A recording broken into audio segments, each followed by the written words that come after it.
امام حسین علیہ السلام شب عاشور سمجھو یہی رات.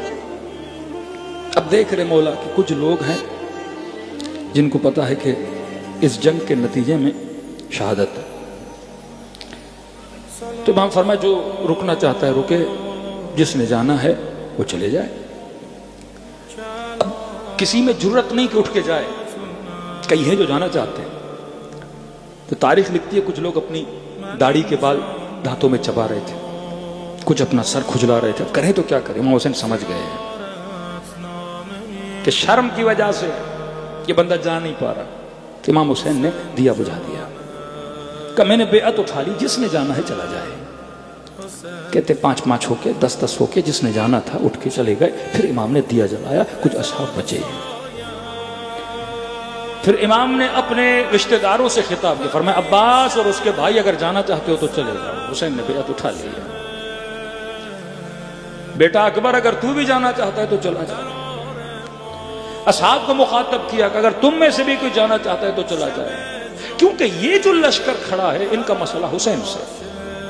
اگر تم لوگ چلے بھی جاؤ گے ان کا مسئلہ تم سے نہیں ہے، یہ مجھے مارنا چاہتے ہیں.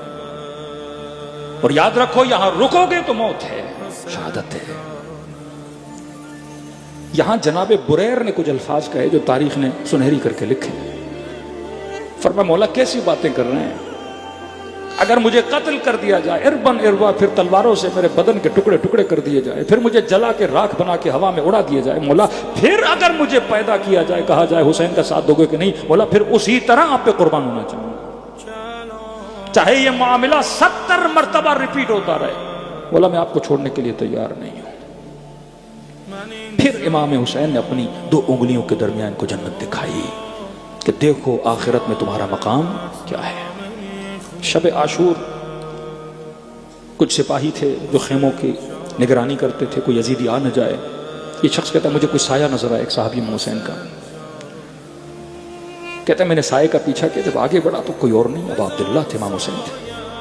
آہستہ آہستہ مولا کے پیچھے جاتے. امام نے آگے سے آواز دی کیوں میرا پیچھا کر رہے ہو؟ مولا پیچھا نہیں کر رہا، میں نے سایہ دیکھا، میں آپ کی حفاظت میں چلوں دشمن حملہ نہ کرے. امام نے صحابی کو کہا ذرا آگے تو آگے آیا، اس کے ہاتھ کو تھاما. کہتے بڑے پیار سے حسین نے میرے ہاتھ میں اپنا ہاتھ ڈالا اور چلتے رہے چلتے رہے. مجھے کہا کہ اس رات چاند پورا تھا اور اس چاند نے صحرائے کربلا میں اپنی روشنی کو ڈالا ہوا تھا. امام نے کہا وہ پہاڑیاں نظر آ رہی ہیں؟ میں نے کہا جی مولا. فرمایا اس پہاڑی کے پیچھے ایک بھی یزیدی سپاہی نہیں ہے، تمہارے بچے ہیں، جوان ہو. میں حسین رضا خوشی سے کہہ رہا ہوں اگر جانا چاہتے ہو چلے جاؤ، میں تجھے روکوں گا نہیں. اور پیچھے کوئی سپاہی بھی نہیں. کہتا میں رو پڑا. میں نے کہا مولا بار بار ایسی باتیں کیوں کر رہے ہیں؟